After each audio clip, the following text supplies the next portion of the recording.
Bismillahirrahmanirrahim. Assalamualaikum warahmatullahi wabarakatuh. Selamat pagi buat adik-adik semuanya kelas 3 IPA. Hari ini ketemu lagi dengan Bapak dan kita coba hari ini membahas soal fisika lagi. Nah, cuman ini tentang medan listrik. Kalian masih ingat di soal yang sebelumnya kita sudah membahas gaya kolom, betul ya? Gaya kolom dan kuat medan ada kesamaannya. Kesamaannya apa? Dua-duanya termasuk besaran vektor. Artinya nanti kalian di soal-soal tidak terlepas dari yang namanya vektor. Vektor itu ada besarnya, ada arahnya. Jadi kalian selalu membuat vektor, gambar vektor, gitu ya, resultan vektor. Oke, langsung aja teman-teman. Nah, soalnya begini. Perhatikan gambar muatan listrik berikut. Di gambar ini ada dua muatan. Sebelah kiri Q1 besarnya min 9 mikrokolom, sebelah kanan Q2 muatannya 1 mikrokolom, jarak keduanya adalah 1 cm. Betul ya? Di mana letak titik P agar kuat medan listrik di titik P itu sama dengan 0. Tolong ingat ya. Nah, di sini maksudnya di mana harus diletakkan titik P agar kuat medan listrik sama dengan 0. Artinya di sini sigma E-nya harus sama dengan 0. Nah, ini di titik P itu. Nah, tolong ingat. Nah, ini sigma E sama dengan 0. Berarti harus 0 resultannya. Dan konsep ini tolong kalian lihat dan ingat, untuk sigma E sama dengan 0 itu apa artinya? Nah, arah, tolong ingat, arah kuat medan. Nah, ini arah kuat medan yang E itu harus berlawanan. Harus berlawanan. Nih, arah kuat medan E itu harus berlawanan. Berarti dua vektor itu harus berlawanan. Oke, kita ingatkan kembali teman-teman, persamaan kuat medan apa? E sama dengan K kali Q per R kuadrat. Kalau di gaya kolom mah kaki ku rorombehen, kalau di sini kaki rorombehen, gitu ya. Oke, ini persamaan dari kuat medan listrik. Nah, berikutnya yang harus diingatkan kembali adalah arahnya. Tolong kalian ingat arah kuat medan listrik. Nah, ini harus dikuasai. Nah, arah kuat medan listrik kalau dia muatannya positif, nah arahnya selalu menjauhi, ya kan? E-nya harus menjauhi muatan positif atau keluar dari positif, ya kan? Nah, ini arah vektornya harus keluar menjauhi positif.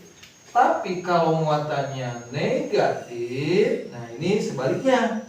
Kalau negatif mah arah kuat medan selalu menuju negatif atau mendekati negatif. Nah, perlu diingat ya, positif menjauh, negatif mendekat. Oke, langsung ke sini. Kalau kalian sudah paham ini, kita langsung ke sini. Nah, di mana letak titik P yang nilai E-nya harus 0. Nah, artinya kedua vektor itu arah E-nya harus berlawanan. Kita cek di mana. Nah, apakah titik P itu sebelah kiri Q1 ataukah di antara Q1 Q2 atau sebelah kanan Q2? Oke, kita cek. Sebetulnya cek aja, ya kan? Di 3 posisi itu. Nah, hari ini kita coba di sini aja. Misalnya letak titik P itu sebelah kanan Q2. Nah, kasih nama titik P. Letaknya berarti nanti mencari jarak. Berapa sih jarak titik P dari Q2?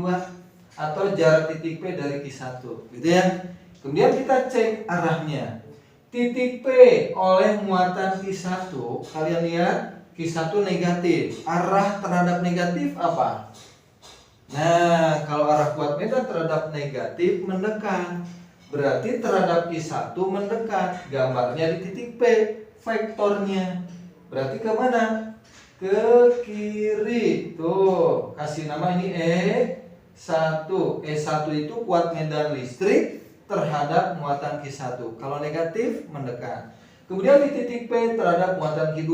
Karena Q2 positif, berarti menjauhi muatan positif. Ke kiri ke kanan?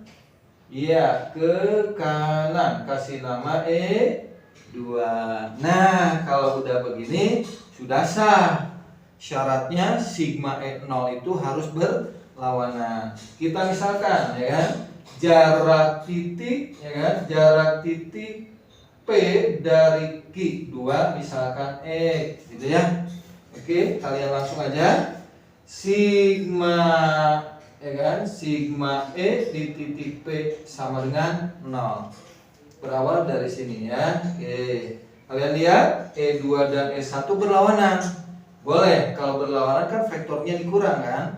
Yang kanan kurang kiri, ya kan? Yang kanan adalah E2, kurangi yang kiri adalah E1 sama dengan 0, gitu ya. Nah, ini min E1, boleh nggak pindah ke kanan? Boleh, jadi tip, ya kan? Nah, E2 sama dengan E1. Nah, sekarang kembali, E2 itu apa? Gunakan ini, K kali muatan 2, betul kan? Nah, R kuadrat. Nah, Q2, jarak titik P dari muatan 2. Tadi misalnya X. Nah, karena kuadrat berarti ini jadi E kuadrat. Sama dengan E1 sama rumusnya. K kali Q1 per. Nah, sekarang jarak titik P dari muatan 1.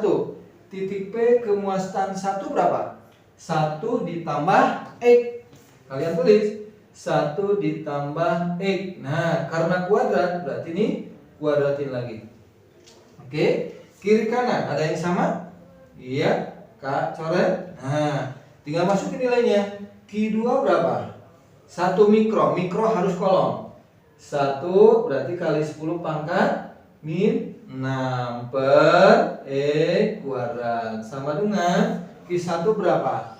Min 9. Nah, di sini negatifnya nggak usah ditulis. 9 kali 10 min 6 kolom ya, per 1 ditambah E karena kuadrat, kuadratin. Berikutnya teman-teman, karena penyebutnya kuadrat, maka supaya kuadratnya hilang, kedua ruas harus diakarkan. Oke, sebelum diakarkan, kiri kanan ada yang sama nggak? Ada, ini coret 10 min 6 ya. Nah, kemudian kedua ruas kita kasih akar. Tujuannya supaya kuadratnya hilang. Sekarang akar 1 berapa? 1 per, nah X kuadrat diakarin X sama dengan, kemudian akar 9 berapa? 3 per, yang bawahnya kuadratnya jadi hilang. Jadi 1 ditambah X. Kemudian kali silang. 3 kali X, 3X sama dengan 1 kali ini 1 ditambah X. X pindah ke ruas kiri jadi negatif. Jadi 3X kurangi X sama dengan 1. 3X kurangi X, oke, 2X sama dengan 1. Maka X sama dengan 1 per 2. Karena satunya senti, ya kan? Maka ini masih sentimeter, ya kan? Setengah senti itu kan 0,5, betul? 0,5 cm. Oke, ini loh jawabannya.